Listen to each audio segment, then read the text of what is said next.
반갑습니다. 저는 평범한 50대 초반의 가정주부예요.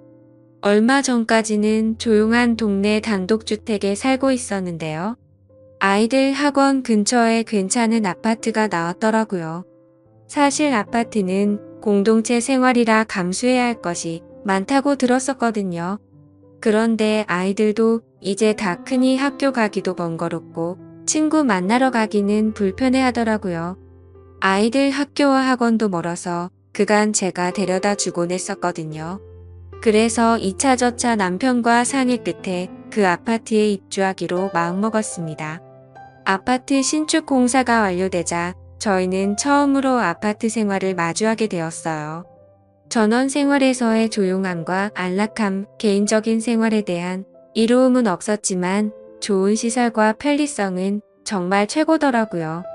처음에는 위아래층 옆집에 이웃들이 살고 있는 것에 대해 영 적응이 되지 않았었는데 시간이 지나니 차츰 적응되어 가더라고요. 다행히 아파트의 소음도 괜찮은 편이었어요. 전원 생활을 할 때에는 기껏 해봐야 동네 이웃들도 몇 없었는데 아파트에는 사는 사람들이 많으니 엘리베이터나 지방마트에서 종종 보게 되는 주민들도 생기더라고요. 그래서 저희 애들 또래의 엄마들과도 친해지게 됐고 아파트에서 일하시는 경비 아저씨들과도 서슴없이 인사하는 사이가 되었죠. 가정주부라서 낮에 무료할 때가 많았었는데 예전에는 집에서 혼자 책을 보거나 TV를 종일 보는 게 유일한 낙이었다면 아파트에 이사 온 이후로는 동네 한 바퀴 산책하면서 아는 엄마들과 주민들과 소통하고 지내는 게 유일한 낙이 되었어요. 특히 우리 집 앞 경비 아저씨는 저보다 서너 살 조금 나이가 있어 보이는데 항상 웃는 얼굴에 인상도 참 좋으셔서 볼 때마다 기분이 좋아지고는 한답니다. 정말 말 그대로 동네 경비 아저씨에 걸맞게 인사성도 좋으시고 아파트 관리 일에 참 열심히 하세요. 어느 날은 더운 여름날이었는데 땀을 뻘뻘 흘리시면서 수리 작업을 하시는 거예요. 저는 마침 지방마트에 가는 길이었어서 음료수를 사가지고 와서 아저씨께 드렸어요. 많이 더우시죠? 이거 드시고 기운 내셔요. 아이고, 뭘 이런 걸 감사합니다. 805 사시죠? 네, 맞아요. 아이들이 거의 다 컸다 보니 낮에는 저 혼자만의 시간이 많네요. 그러시겠어요. 심심하시면 산책도 하시고 경비실에 오셔서 얘기 나눠보아요. 그럴까요? 제가 내일은 수박 썰어 가지고 와야겠어요. 경비 아저씨는 수박까지 가져오시냐며 괜찮다고 했지만 아저씨와 소소한 대화 나누는 것도 재미있었고 더운 날 고생하는 분께 잠시나마 휴식을 드리고 싶더라고요. 그래서 다음 날 말한 대로 수박을 잘라 가지고 와서 경비실로 향했습니다. 가고 있는데 지상 주차장에서 시끄러운 소리가 나더라고요. 가보니 경비 아저씨와 한 주민이 얘기 중이더라고요. 그런데 주민의 언성이 높아지면서 아저씨에게 삿대질을 하며 오라고 하고 있는 게 아니겠어요? 걱정이 돼서 얼른 가고 왔습니다. 가보니 주차 문제로 화난 중년의 남성 주민에게 경비 아저씨가 나서서 말린 이 괜히 불똥이 아저씨에게 튄 듯 보였습니다. 그때 난감해하고 있는 아저씨에게 주민이 욕을 하며 어깨를 밀치는 거였습니다. 저기요. 이분은 아파트를 위해 일하는 분이시고 그에 따라 설명해 주신 것뿐인데 이분이 무슨 죄가 있으신가요? 경비 아저씨라고 막대하시면 안 되지요. 사과하세요. 당신이 뭔데 이래라 저래라? 부인이라도 돼요? 저도 아파트 주민이고 운전하는 사람이에요. 화가 나도 이건 아닌 것 같네요. 사과하시죠. 잠시 후 그 주민은 머쓱한 표정을 지으며 경비 아저씨께 사과를 하더군요. 흥분을 가라앉힌 주민은 본인이 예민했다면서 죄송하다 말하고 자리를 뜨더군요. 저는 수박을 들고 아저씨와 함께 경비실로 갔습니다. 아이고, 직원 한 명이 외근 나간 바람에 혼자 있어서 일이 더 커졌었네요. 별일 아니에요. 이 일 하다 보면 이런 일 쓰도록 한답니다. 아무튼 고맙습니다. 갑질도 아니고 저런 식은 지나칠 수 없었네요. 기죽지 마시고 힘내세요. 아저씨.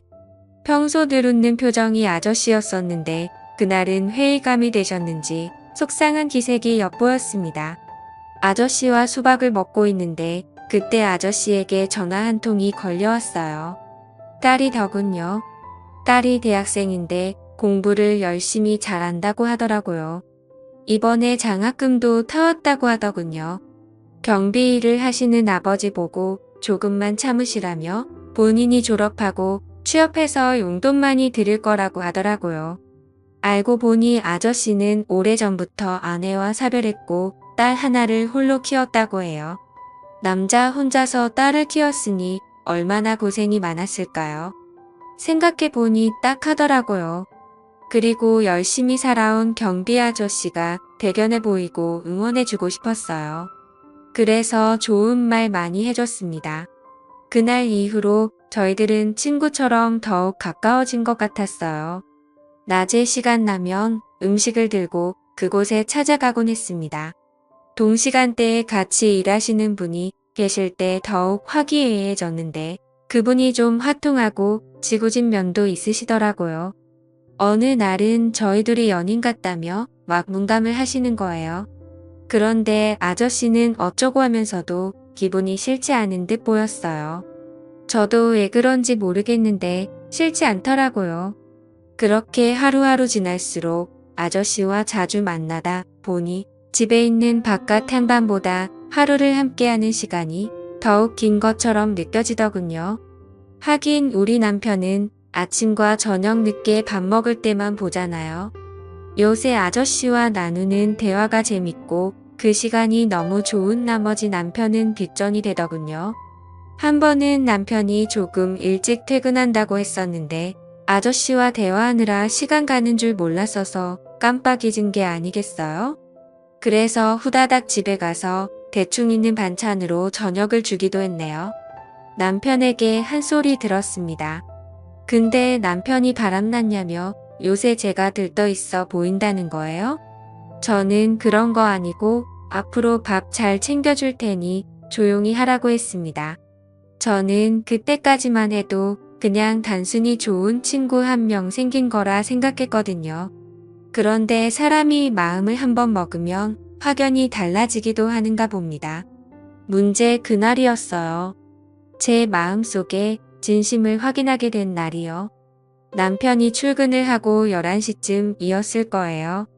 어느 때처럼 아침 뉴스를 보며 청소기를 돌리고 있었어요. 그 전날 청소를 안 해서 그런지 먼지가 유독 쌓였길래 베란다 문뿐만 아니라 현관문까지 살짝 열었었죠. 그런데 그게 화근이었네요. 이상하게 인기척이 들려서 현관 쪽을 바라보았는데 정말 기겁을 했네요. 전단지를 돌리고 있던 어떤 한 남자가 슬금슬금 현관 안으로 들어온 거예요.